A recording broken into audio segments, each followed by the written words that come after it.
मेरा नाम शालिनी है और मेरी उम्र 24 साल है।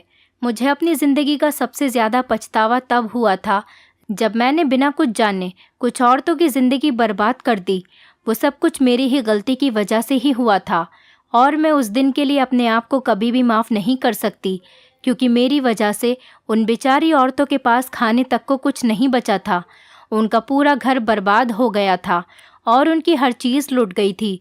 मुझे यकीन है मेरी इस बात पर वो औरतें मुझे आज तक बद्दुआएं देती होंगी, आज तक मुझे कोसती होंगी, क्योंकि मैंने ही उनको वो गलत रास्ता दिखाया था जिसके बारे में मुझे खुद भी कुछ नहीं पता था। अगर मुझे थोड़ा सा भी इस बात के बारे में पता होता तो मैं कभी भी उन औरतों को नहीं बताती कि आप लोग वहाँ पर जाओ। मैं खुद भी एक गलत फहमी का शिकार हो गई थी। मेरा नाम शालिनी है। जब से मेरी पढ़ाई पूरी हुई थी तो मेरे घर वालों को मेरी शादी करवाने की बहुत जल्दी थी, मगर मैं घर वालों को हमेशा ही मना कर दिया करती थी कि मैं अभी शादी नहीं करना चाहती, क्योंकि मैं रोहित को पसंद करती थी। और ये बात मैं घर वालों को बताने से बहुत डरती थी, क्योंकि मेरे पापा और भाई बहुत ही ज़्यादा स्ट्रिक्ट थे और मुझे पता था कि जब पापा और भाई को पता चल जाएगा कि मैं किसी लड़की को पसंद करती हूँ तो वो बहुत ही ज़्यादा गुस्सा हो जाएंगे, मुझ पर बहुत ज़्यादा रोक टोक लगाएंगे और मेरा घर से निकलना बिल्कुल ही बंद हो जाएगा।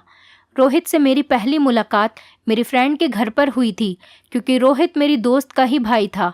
मेरी सहेली का नाम था तनु। हम दोनों एक ही साथ पढ़ते थे। हमारी बहुत अच्छी दोस्ती थी। तनु मुझे बिल्कुल अपनी बहनों की तरह थी और वो भी मुझसे बहुत ज़्यादा प्यार करती थी। तनु की कोई भी बहन नहीं थी। वो हमेशा यही कहती थी कि शालिनी, जब से तुम मुझे मिली हो तब से बहन की कमी बिल्कुल भी महसूस नहीं होती। इसीलिए मैं ज़्यादा से ज़्यादा कोशिश करती थी कि तनु को कभी भी बहन की कमी महसूस ना हो और मैं उसको अपनी सगी बहनों के जैसा ही समझती थी। हमारी पढ़ाई जब से पूरी हुई थी तो कभी तनु मेरे घर पर आ जाती थी मुझसे मिलने के लिए और कभी मैं उसके घर पर चली जाती थी उससे मिलने के लिए। जब तनु मेरे घर पर आती थी तब रोहित उसे लेने के लिए मेरे घर पर आ जाया करता था और इस तरह से हमने एक दूसरे को देखा था। हम दोनों को एक दूसरे से प्यार हो गया था। काफ़ी समय तक तो हमने एक दूसरे से बस फ़ोन पर ही बात की थी। फिर जब मेरी शादी की बात हुई तो फिर रोहित ने मुझे साफ कह दिया कि मैं कभी भी तुम्हें किसी और का नहीं होने दूंगा। मैं तुम्हारे लिए अपना रिश्ता भिजवाना चाहता हूँ, लेकिन मैं रोहित को यही समझाती रहती थी कि जब तक तुम्हें कोई नौकरी न मिल जाए तब तक तुम रिश्ता मत भेजना, क्योंकि मेरे पापा और भाई मेरी शादी कभी भी किसी बेरोज़गार लड़के के साथ नहीं करवाएंगे और इस रिश्ते को भी मना कर देंगे। तुम पहले कोई अच्छी सी नौकरी ढूंढ लो, फिर ही यहाँ पर आओ, क्योंकि मेरे पापा बहुत ही ज़्यादा स्ट्रिक्ट हैं। अगर उनको थोड़ा सा भी कोई शक हो गया तो वो मुझे मार डालेंगे। एक दिन मैं तनु के घर गई तो मुझे वहाँ पर 4-5 औरतें आई हुई नज़र आईं। जब मैंने तनु से पूछा कि ये औरतें कौन हैं और यहाँ पर क्यों आई हैं, तब उसने मुझे बताया कि मेरा एक भाई जो कि रोहित भाई से बड़े हैं, वो हकीम हैं और लोगों का इलाज करते हैं। तनु ने मुझे बताया कि मेरे भाई को मरीजों से जो थोड़े बहुत पैसे मिल जाते हैं उन्हीं से हमारा घर चलता है और उसी से हमारा गुजारा होता है। तनु ने मुझे बताया कि मेरे भाई खासकर औरतों का ही इलाज करते हैं जिनकी कोई औलाद नहीं होती। तनु की ये बात सुनने के बाद मुझे ध्यान आया कि हमारे मोहल्ले में भी कुछ ऐसी औरतें हैं जिनकी संतान नहीं है। वो काफ़ी इलाज करवा चुकी हैं। क्यों ना मैं उन औरतों को तनु के भाई के बारे में बताऊं। हो सकता है कि उनको यहाँ से थोड़ा बहुत फ़ायदा मिल जाए और उनकी संतान हो जाए। इस तरह से उन औरतों का भी फ़ायदा हो जाएगा और फिर थोड़ा फ़ायदा तनु के भाई का भी हो जाएगा। मैं अपने घर चली गई और जाकर मम्मी को ये बात बताई। मम्मी हमारे मोहल्ले में कभी कभी औरतों के घर पर जाया करती थी और काफ़ी औरतें भी हमारे घर पर आती जाती रहती थीं, क्योंकि मेरी मम्मी कपड़ों की एम्ब्रॉयडरी का काम किया करती थीं और काफ़ी औरतें मेरी मम्मी से कपड़ों पर एम्ब्रॉयडरी करवाती थीं। जब मम्मी उनके कपड़े तैयार कर देती थी तो कभी कभी उनके घर देने के लिए भी चली जाती थी। इसी वजह से मम्मी का काफ़ी औरतों से मिलना जुलना लगा रहता था। मम्मी ने काफ़ी औरतों को तनु के भाई के बारे में बताया था कि वहाँ जाकर तुम लोग इलाज करवाओ, उनके पास बहुत सारी औरतें आती हैं इलाज करवाने के लिए। मम्मी की तो बस कहने की देर थी। औरतों को तो डॉक्टर से ज़्यादा हकीमों और वेदों पर यकीन होता है। उन औरतों ने तनु के भाई का पता पूछा। मम्मी ने उन औरतों को पता बता दिया। फिर कुछ दिनों के बाद हमें उस मोहल्ले से जाना पड़ा, क्योंकि भाई जहाँ पर काम किया करते थे उन्होंने वहीं घर ले लिया था और ये वाला घर उनकी दुकान से बहुत ज़्यादा दूर था, तो आने जाने में उन्हें बहुत परेशानी होती थी। इसी वजह से पापा ने ये सोच लिया था कि हम यहाँ पर नहीं रहेंगे, हम वहीं जाकर रहेंगे। हमारे हालात ज़्यादा ठीक नहीं थे। ये घर भी भाई ने लोन पर लिया था। हमें नए घर में आए हुए 5 महीने गुजर गए और तनु से मैं उन 5 महीनों में एक बार भी नहीं मिल पाई थी, क्योंकि पापा घर से निकलने की परमिशन ही बहुत कम दिया करते थे। रोहित से फ़ोन पर मेरी बात अक्सर हो जाया करती थी। रोहित को जब नौकरी मिल गई थी तब वो हमारे घर रिश्ता लेकर आया। उस दिन मैं बहुत ज़्यादा खुश थी, क्योंकि मुझे अपनी मोहब्बत मिलने जा रही थी, जिसके मैं हमेशा सपने देखा करती थी। रोहित की नौकरी लग गई थी, इसीलिए पापा ने भी रिश्ते को मना नहीं किया था और पापा ने रोहित को 4 महीनों के अंदर अंदर शादी करने के लिए बोला था, क्योंकि मेरे पापा हम सब की जिम्मेदारी से जल्दी ही फ्री होना चाहते थे और वो चाहते थे कि जल्द से जल्द मैं अपने बच्चों की शादी कर दूं और फिर सुकून से केदारनाथ के दर्शन के लिए निकल जाऊं। इसीलिए दोनों घरों में जल्दी जल्दी शादी की तैयारी हुई और फिर बहुत ही अच्छे तरीके से मेरी शादी हो गई। मेरी शादी की सबसे ज़्यादा खुशी मेरी सहेली तनु को हुई थी, क्योंकि अब मैं उसकी भाभी बनने जा रही थी, उसके साथ रहने के लिए जा रही थी। मेरी शादी के बाद तनु और मैं हर समय साथ रहते थे, क्योंकि रोहित सुबह को ऑफिस चले जाते थे और शाम को 8 बजे ही घर वापस आते थे। मैं सारा दिन रोहित के बिना गुजारती थी, लेकिन तनु के होते हुए मैं बिल्कुल भी बोर नहीं होती थी। तनु और मैं घर का सारा काम एक साथ किया करते थे। हमारे घर में जो कोई भी औरतें आती थीं, वो ये बिल्कुल भी नहीं समझती थी कि हम नंद और भाभी हैं। वो सब हमें बहनें समझती थीं। मेरी सास को तो इस बात पर बहुत ज़्यादा खुशी होती थी कि मुझे इतनी अच्छी बहू मिली है। वो मुझे और तनु को हमेशा यही कहती थी कि हमेशा ऐसे ही रहना तुम दोनों को एक साथ इस तरह हंसता हुआ और खुश देखकर मुझे भी बहुत ज़्यादा खुशी मिलती है। मेरी सास मुझसे कहती थी कि शालिनी, तुम बहू कम बेटी ज़्यादा लगती हो। मेरी सास खुद भी एक बहुत अच्छी सीधी साधी औरत थी। वो मेरे साथ बहुत ही अच्छे तरीके से व्यवहार करती थी, इसलिए हमारे घर का माहौल बहुत ही अच्छा रहता था। मेरी सास ने एक दिन मुझसे कहा कि बहू, अब मैं दादी बनना चाहती हूँ। अब तुम्हें मुझे एक पोता या पोती देनी होगी। मेरा अभी बच्चा पैदा करने का कोई इरादा तो नहीं था, लेकिन सास की बात मानने के लिए सोच रही थी। मेरा इरादा इसलिए नहीं था क्योंकि हम जिस घर में रहते हैं वो घर किराए का था। इसीलिए मेरे पति रोहित ने मुझसे कहा था कि जब तक हम अपना घर नहीं खरीद लेंगे तब तक हम बच्चा पैदा नहीं करेंगे, क्योंकि बच्चे के आने के बाद जिम्मेदारियां बढ़ जाती हैं और फिर इंसान अपने बच्चों के लिए कुछ भी नहीं कर पाता। रोहित का कहना था कि हम अपने बच्चों के लिए कम से कम एक घर तो खरीद लें, फिर बच्चे पैदा करेंगे। उनकी ये बात मुझे भी ठीक लगी थी, इसीलिए मैंने भी हाँ कर दी थी। लेकिन अब जब सास ने ये बात कही कि वो दादी बनना चाहती हैं, तो फिर मैंने रोहित से बात की और रोहित ने जो खबर मुझे उस समय सुनाई, वो खबर सुनने के बाद तो मैं बहुत ज़्यादा परेशान हो गई, क्योंकि रोहित ने मुझसे कहा कि रोहित जिस जगह काम करते हैं उन लोगों ने रोहित को नौकरी से निकाल दिया है, इसीलिए फ़िलहाल बच्चे पैदा करने के बारे में सोचो भी मत। रोहित की नौकरी चले जाने पर तो हम दोनों पति पत्नी बहुत ज़्यादा परेशान थे, क्योंकि रोहित की सैलरी से और मेरे जेठ की कमाई से ही घर चलता था और अब हमारी जिम्मेदारी भी हमारे जेठ पर आ गई थी। मेरी जेठानी की शादी के 6 महीने बाद ही एक कार एक्सीडेंट में मृत्यु हो गई थी। तब से मेरे जेठ ने दूसरी शादी नहीं की थी। मेरे जेठ काफ़ी अच्छे खासे पैसे कमा लेते थे, इसीलिए उन्होंने कभी भी हमें खुद पर बोझ नहीं समझा था।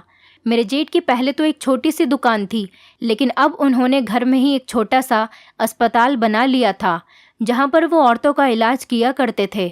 काफ़ी औरतें उनके पास इलाज करवाने के लिए आती थीं और मेरे जेठ दिन ब दिन अमीर होते जा रहे थे।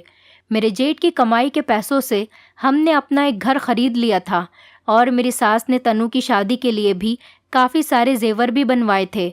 मेरी सास ने जब एक बार फिर से मुझसे कहा कि तुम्हें अब एक बच्चा पैदा करना चाहिए, तो मैंने अपनी सास को रोहित की कही हुई बात बता दी कि वो चाहते हैं जब तक मुझे नौकरी नहीं मिल जाती और मैं अपना खुद का घर खरीद नहीं लेता, तो तब तक हम बच्चा पैदा नहीं करेंगे। तो मेरी सास मुझसे कहने लगी कि ये घर भी तो आप लोगों का ही है, तुम लोग ऐसा क्यों सोचते हो कि ये घर तुम्हारा नहीं है, इसलिए तुम अपने दिमाग से ये बात निकाल दो और एक बच्चा पैदा कर ही लो। तो मैंने भी अपनी सास से बोल दिया कि मम्मी, जेठ जी से तो काफ़ी औरतें इलाज करवाने के लिए आती है, क्योंकि जिनकी संतान नहीं होती वो तो उन्हीं औरतों का इलाज करते हैं। आप भी उनसे कह दो कि मुझे भी कोई दवाई दे दें जिससे कि मैं जल्दी से गर्भवती हो जाऊं। मम्मी ने जब मेरे जेठ जी से ये बात बोली तो उन्होंने साफ साफ मना कर दिया कि मैं भाभी का इलाज नहीं करूंगा। मुझे उनकी ये बात बहुत ही ज़्यादा बुरी लगी। मुझे यही लगा कि शायद हम उनके घर में रहते हैं, इसीलिए वो ऐसा सोच रहे हैं कि उनकी कोई संतान न हो। मम्मी ने मेरे जेठ जी को काफ़ी बार बोला था, मगर मेरे जेठ मानने के लिए तैयार ही नहीं थे। इस बात पर मुझे कुछ कुछ शक होने लगा और मैंने आने वाली औरतों से पूछना शुरू किया, क्योंकि हमारे घर में एक कमरा बना हुआ था जहाँ पर मेरे जेठ औरतों के इलाज करते थे और उस कमरे में जाने की किसी को भी परमिशन नहीं होती थी। मैंने जब भी किसी औरत से पूछा था कि क्या आपको मेरे जेठ के इलाज से फ़ायदा हुआ है, तो हराने वाली औरत यही कहती थी कि मैं तो पहली बार आई हूँ और यही उम्मीद लेकर आई हूँ कि आपके जेठ के इलाज से भगवान हमारी खाली झोली में संतान डाल दें। पर जो कोई भी औरत उस कमरे में जाती थी तो फिर वो वापस बाहर नहीं आती थी। पहले तो मैंने इस बात पर ध्यान नहीं दिया था कि औरतें कमरे से बाहर निकलती हैं या नहीं, लेकिन फिर जब एक दिन मैंने नोटिस किया तो पूरा दिन गुजर गया, कोई भी औरत कमरे से बाहर ही नहीं आई और ना ही मेरे जेठ कमरे से बाहर आए। मैं बहुत ही ज़्यादा परेशान थी कि आखिर मेरे जेठ ऐसा कौन सा इलाज करते हैं औरतों का जो उन्हें वापस कमरे से बाहर नहीं निकालते। मैंने अपनी सास से भी इस बारे में बात की, पर उन्होंने मेरी बात पर ध्यान नहीं दिया और मुझे बस यही कहकर टाल दिया कि इलाज करवाने आती हैं, इसलिए थोड़ा बहुत टाइम तो लगेगा, क्योंकि काफ़ी भीड़ लगी रहती है और लोगों को टाइम देने में मेरे बेटे को बहुत ज़्यादा समय लग जाता है। उसे तो अपने खाने पीने तक की परवाह नहीं होती। मैंने अपनी सास के साथ इस बारे में और ज़्यादा ज़िद नहीं की, क्योंकि मैं उन्हें ये क्लियर नहीं बता सकती थी कि मुझे उनके बेटे पर शक हो रहा है। ये बात मैं उन्हें कैसे कह सकती थी, इसीलिए मैंने सोचा खुद ही इस बात का पता लगाऊं, क्योंकि मैं अपने शक को दूर करना चाहती थी। एक दिन सुबह को अपने जेठ के कमरे में जाने से पहले ही उनके कमरे में जाकर छुपकर बैठ गई, जहाँ पर वो औरतों का इलाज करते थे। 4-5 औरतें तो जब मैं वहाँ पर थी तभी इलाज करवाने आईं और मेरे जेठ से दवाई लेने लगीं। मेरे जेठ उन्हें दवाई देते हुए उनसे काफ़ी सारे पैसे मांग रहे थे। वो औरतें जब कह रही थीं कि इस बार थोड़े से पैसे ले लें, जब आपकी दवा से हम गर्भवती हो जाएंगे तो आपको बहुत सारे पैसे देंगे और आपको खुश कर देंगे, लेकिन मेरे जेठ जी उनको इस बात से ही इलाज करने पर मना कर रहे थे और कह रहे थे कि मैं आप लोगों का इलाज बिल्कुल भी नहीं करूँगा जब तक आप मुझे मेरी मुँह मांगी रकम नहीं देंगे। मुझे अपने जेठ की ये बात बिल्कुल ठीक नहीं लग रही थी और मैंने इस समय ये सोच लिया था कि इस तरह से करके ये इतनी जल्दी इतने अमीर बन गए और अपना घर और गाड़ी खरीद ली है। फिर मैंने सोचा शायद मेरे जेठ के इलाज में इतना ज़्यादा असर है, इसीलिए तो ये औरतें इतने बहुत पैसे देकर जाती है, वरना तो कोई क्यों इतने पैसे किसी को देता है। मुझे तो बहुत ज़्यादा हैरत हुई जब मैंने देखा कि मेरे जेठ के उस कमरे में एक और पीछे से दरवाज़ा बना हुआ था। वो औरतें जिस दरवाजे से आती थीं, मेरे जेठ उस दरवाजे से उनको वापस जाने नहीं देते थे और उनको पीछे के दरवाजे से जाने के लिए बोलते थे। मुझे ये बात बिल्कुल भी समझ में नहीं आई। मुझे दाल में कुछ काला लग रहा था। मेरे जेठ वहाँ पर बैठे थे और अब मुझे उस कमरे से निकलने में मुश्किल हो रही थी, क्योंकि मैं छुपकर बैठी हुई थी और जब तक मेरे जेठ वहाँ से चले नहीं जाते तब तक मैं उस कमरे से निकल नहीं पाती। जब मैं वहीं पर थी तब वहाँ पर एक औरत आई और मेरे जेठ के साथ झगड़ने लगी।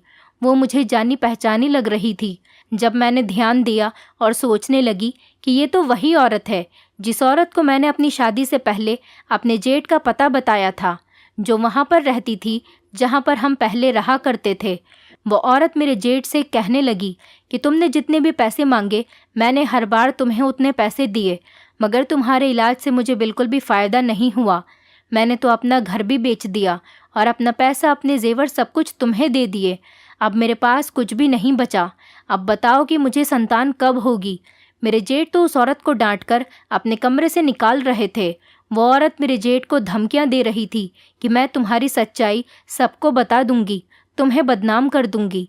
वो औरत बहुत ज़्यादा रो रही थी। वो कह रही थी कि मेरे पति मुझे अब घर से निकाल रहे हैं, वो मुझे डाइवोर्स दे रहे हैं। मैंने उन्हें पक्का यकीन दिलाया था कि इस हकीम की दवाई से मुझे ज़रूर संतान हो जाएगी। वो औरत उस वक्त कह रही थी कि मुझे तो पूनम दीदी का कहना मानना ही नहीं चाहिए था और ना ही आपके पास आना चाहिए था। पूनम मेरी मम्मी का नाम था और मेरी मम्मी ने ही उस औरत को हकीम के बारे में बताया था और मम्मी को मैंने बताया था। सारा कसूर मेरा था। मैंने बिना जाने ही इतनी औरतों को अपने जेठ के बारे में बताया था और मैं उस समय जहाँ पर छुपी बैठी थी और वहाँ से निकलकर बाहर आ गई। मुझे देखकर तो मेरे जेठ बहुत ज़्यादा चौंक गए, क्योंकि उन्हें बिल्कुल भी अंदाज़ा नहीं था कि मैं यहाँ पर भी हो सकती हूँ। जिस तरह से वो उस औरत से बात कर रहे थे, मुझे देखकर तो बहुत ज़्यादा शर्मिंदा होने लगे। मुझे कहने लगे कि भाभी आप यहाँ पर क्या कर रही हैं। वो औरत जो उस समय मेरे जेठ के पास खड़ी थी, वो मेरे जेठ को कह रही थी कि मेरा सारा पैसा मुझे वापस कर दो। उस औरत ने मुझे इस समय पहचान लिया। मुझसे कहने लगी, शालिनी ये तुम्हारा जेठ है, ये तो ढोंगी है, ये कोई हकीम नहीं है। ये औरत से पैसे लूटता है और ये दवाई देने से पहले ही औरतों से काफ़ी पैसे मांगता है। वो औरत मुझसे कह रही थी कि शालिनी मैं तो तुम्हारे कहने पर इस हकीम के पास आई थी, इसकी बातों में आ गई। मैंने अपना घर तक बेच दिया। अब मेरे पति मुझे डाइवोर्स दे रहे हैं। बताओ मैं कहाँ जाऊँ। ये सब कुछ तुम्हारी वजह से हुआ है। क्यों तुमने मुझे यहाँ भेजा था। अब बताओ मैं क्या करूँ। वो औरत बहुत ज़्यादा रो रही थी। मुझे उस पर बहुत ज़्यादा तरस आ रहा था, क्योंकि वो कह रही थी कि मेरे पति मुझे डिवोर्स दे देंगे जब तक मैं उसके पैसे वापस न कर दूँ। मेरा घर उजड़ जाएगा। मेरे जेठ तो बहुत ही ज़्यादा शर्मिंदा हो रहे थे। वो उस औरत से कह रहे थे कि तुम ये बात किसी को भी मत बताना, मैं तुम्हारे पैसे लौटा दूंगा। मैंने अपने जेठ से इस समय कहा कि आप इस औरत के पैसे तो लौटा देंगे और बाकी सारी औरतों से जितने पैसे आपने लूटे हैं वो कौन वापस करेगा। मेरे जेठ मुझसे कह रहे थे कि भाभी आपको उन औरतों की फ़िक्र करने की कोई ज़रूरत नहीं है, कोई भी अपने पैसे वापस लेने के लिए नहीं आएगा। मैंने अपने जेठ से कहा कि आपको पता भी है ये कितना बड़ा पाप है। अगर आप हकीम नहीं थे तो आपने लोगों को क्यों कहा था कि मैं आपका इलाज करूंगा और मेरे इलाज से आप गर्भवती हो जाएंगी। झूठ बोलना कितना बड़ा पाप है और आप झूठ से कमाए हुए पैसों से हम सबको खिला रहे हैं। ये सारी कमाई तो हराम की थी, मतलब हम इतने सारे दिनों तक गलत काम के पैसे खाते रहे हैं। मुझे बहुत ज़्यादा दुख हो रहा है कि मैंने आपके कमाए हुए पैसे से अपना पेट भरा है। मेरे जेठ को अपनी गलती का बिल्कुल भी एहसास नहीं हो रहा था, इसलिए मैंने उनके सामने बोलना बेकार समझा और उनके कमरे से चली गई। मेरे जेठ के पास जितने पैसे उस समय थे उन्होंने उस औरत को दे दिए और बाकी पैसे बाद में देने के लिए बोल दिया। मैंने अपने पति से बात कर ली और उनको अपने जेठ के बारे में सब कुछ बता दिया। मैंने उनसे कह दिया कि मुझे अब इस घर में एक दिन और नहीं रहना और ना ही अपने जेठ के कमाए हुए पैसों से कुछ भी खाना पीना है। मेरे पति ने अपने भाई से इस बारे में बात की तो उनके भाई ने साफ साफ कह दिया कि अगर आपको इस घर में नहीं रहना तो यहाँ से चले जाएं। बाकी आप लोगों को मेरे बारे में कुछ भी बोलने का कोई हक नहीं। मेरे पति और मैं उस घर से चले गए और मैं अपने पति को लेकर अपने मायके चली गई। हम दोनों वहाँ पर रहने लगे। मैंने अपने घर वालों से बोल दिया था कि मेरे पति को यहीं पर नौकरी मिली है, इसलिए हम कुछ दिन के लिए आपके घर में रहने के लिए आए हैं, जब तक हम अपने लिए कोई घर नहीं देख लेते। मैंने वहाँ पर ट्यूशन पढ़ाने का काम शुरू कर लिया और हम अपना खाना पीना खुद ही करते थे। मेरे पति की इतनी सारी कोशिश के बाद उन्हें बहुत अच्छी नौकरी मिल गई, जिसकी सैलरी काफ़ी अच्छी थी। कुछ ही महीनों में हमने अपना घर अलग ले लिया, क्योंकि मैं अपने पति की सारी सैलरी जोड़ती थी और अपने ट्यूशन के पैसों से ही गुजारा करती थी। मेरे पति मुझसे कहते थे कि ये सब कुछ तुम्हारी मेहनत की वजह से हुआ है। अगर तुम मेरा साथ नहीं देती तो हम कभी भी अपना घर नहीं खरीद पाते। घर खरीदने के बाद मैंने अपना इलाज एक अच्छे डॉक्टर से करवाया था, जिसके इलाज के बाद 3 महीने में ही मैं गर्भवती हो गई थी और इस बात की मुझे बहुत ज़्यादा खुशी हुई थी। मैं मिठाई लेकर अपनी सास के पास भी गई। उनको भी ये खबर सुनकर बहुत ज़्यादा खुशी मिली थी। मैंने अपनी सास को अपने साथ रहने के लिए भी बोला था, लेकिन वो कहती थी कि तनु अभी कुंवारी है और मेरे बड़े बेटे की दुल्हन नहीं है, वो अकेला कैसे रहेगा। जब तक इन दोनों की शादी नहीं हो जाती मैं यहीं पर रहूँगी। जब शादी हो जाएगी तो तुम्हारे पास आ जाऊँगी, तो कभी यहाँ पर आ जाया करूँगी। मुझे जब 7वां महीना शुरू हुआ तो तनु और मेरी सास हमारे घर पर आईं। मेरी सास को देखकर तो मुझे बहुत ज़्यादा खुशी होने लगी। मेरी सास उस समय पहली बार हमारे घर पर आई थी और काफ़ी ज़्यादा परेशान नज़र आ रही थी। मैंने जब उनसे उनकी परेशानी की वजह मालूम करने की कोशिश की तो उन्होंने मुझे बताया कि मेरे बड़े बेटे का कारोबार अब बिल्कुल बंद होने लगा है और हमारे घर में तो अब खाने के लिए भी कुछ नहीं है। ये खबर सुनने के बाद मैं समझ गई। उनके झूठे हकीम होने की खबर शायद सबको हो गई है और मुझे इस बात से काफ़ी खुशी मिली। अब काफ़ी गरीब लोग लुटने से बच जाएंगे, क्योंकि मैं यही चाहती थी कि मेरे जेठ गरीब लोगों को उनको अपनी बातों में फंसाकर पैसे ना ले। मेरी सास और मेरी नंद अब हमारे साथ ही रहने लगी थीं, लेकिन मेरे जेठ मेरे घर पर एक बार भी नहीं आए थे। मेरे पति को कुछ लोगों से पता चला था कि मेरे जेठ अपना घर बेच रहे हैं। जब मेरे पति ने अपने भाई से जाकर पूछा कि तुम अपना घर क्यों बेच रहे हो, तो मेरे जेठ बहुत ज़्यादा रोने लगे और कहने लगे कि मैंने आज तक जितने लोगों से पैसे लिए हैं, अब बहुत ज़्यादा लोग मुझसे पैसे लेने के लिए आ रहे हैं। मेरे पास तो अब कुछ भी नहीं बचा कि मैं उनको वापस दे सकूं। मेरे जेठ अपने भाई से बोल रहे थे कि मैं अब कहाँ जाऊँगा, अब तो मुझे पुलिस पकड़कर ले जाएगी, मुझे बचा लो। मैं अपने किए पर बहुत ज़्यादा पछता रहा हूँ। मुझे झूठ नहीं बोलना चाहिए था, मुझे लोगों को धोखा नहीं देना चाहिए था। मेरे जेठ बहुत ज़्यादा डरे हुए थे, क्योंकि काफ़ी लोगों ने उसे इस बात की भी धमकी दी थी कि वो पुलिस में जाकर उसके खिलाफ रिपोर्ट करवाएंगे कि उन्होंने लोगों से झूठ बोलकर पैसे लूटे हैं। मेरे पति ने अपने भाई का मुश्किल वक्त में बहुत साथ दिया था। मेरे पति ने अपने भाई को बोला था कि तुम घर मत बेचो, मेरे पास जितने भी पैसे हैं मैं तुम्हारी मदद करूंगा और धीरे धीरे तुम पर जितना भी कर्ज होगा मैं सब चुका दूंगा। लेकिन ऐसा होना पॉसिबल नहीं था, क्योंकि पैसे बहुत ज़्यादा थे जो कि घर बेचकर ही चुकाए जा सकते थे। मेरे जेठ ने अपना घर बेच दिया। काफ़ी लोगों को उनके पैसे वापस कर दिए, जबकि बहुत सारे लोगों से उन्होंने माफ़ी भी मांगी थी। मेरे पति अपने भाई को लेकर अपने घर आ गए थे और मेरे जेठ अपनी नज़रों में बहुत ज़्यादा शर्मिंदा हो रहे थे, क्योंकि उन्होंने मेरे साथ बहुत ज़्यादा बहस की थी। मुझसे कहा था कि आपको मेरे मामले में पड़ने की कोई ज़रूरत नहीं है, लेकिन मैंने अपने जेठ को हिम्मत करने के लिए बोला था और बोला था कि अच्छी कमाई में बहुत सुकून होता है, चाहे वो थोड़े से ही क्यों ना हों, तब भी अच्छे से गुजारा हो जाता है और ना ही उनको वापस करने की कोई फ़िक्र रहती है। आज आपकी जितनी बदनामी हो रही है, अगर आप ये कदम ना उठाते और झूठ बोलकर पैसे ना कमाते तो शायद आपकी थोड़ी बहुत इज्जत रह जाती। मेरे जेठ बहुत ज़्यादा पछता रहे थे, शर्मसार हो रहे थे। अब सब लोग हमारे घर में रहने लगे थे। मेरे पति जिस कंपनी में काम करते थे वहीं पर उन्होंने अपने भाई को भी नौकरी दिलवा दी और बाकी जितने लोगों के पैसे रह गए थे धीरे धीरे करके सबके पैसे वापस कर दिए। अब मेरे जेठ के पास किसी भी औरत के पैसे नहीं थे। दोनों भाइयों ने मिलकर बहुत ही अच्छे तरीके से बहन की शादी की और भाई होने का फ़र्ज़ निभाया था। तनु की शादी की खुशी मुझे बहुत ही ज़्यादा हुई थी, लेकिन मुझे इस बात का दुख भी बहुत हुआ था क्योंकि वो मुझसे दूर जा रही थी। तनु की शादी वाले दिन हम दोनों सहेलियां गले लगकर बहुत ज़्यादा रोए थे। मेरे पति और मेरे जेठ अब दोनों ही नौकरी करते थे और अब हमारा घर बहुत ही अच्छे से चलता था। इस बात से मैं बहुत ज़्यादा खुश थी कि दोनों भाई एक साथ रहते हैं, पर मेरी सास को बहुत ज़्यादा फिक्र रहती थी कि अब मेरे बेटे से कोई शादी नहीं करेगा, क्योंकि वो अब तो इतना ज़्यादा बदनाम हो चुका है, कोई उसे अपनी बेटी देना पसंद नहीं करेगा। मैंने अपनी सास की ये परेशानी भी ख़त्म कर दी और अपनी मम्मी के दोस्त से उनकी बेटी का रिश्ता अपने जेठ के लिए मांगा, क्योंकि मैं अपने घर में बहुत ज़्यादा खुश थी और अपने मायके में कभी भी अपने ससुराल की कोई भी शिकायत नहीं करती थी। इसलिए मेरी मम्मी के दोस्त को रिश्ता देने में कोई भी एतराज़ नहीं था और फिर मैंने उसकी शादी अपने जेठ के साथ करवा दी।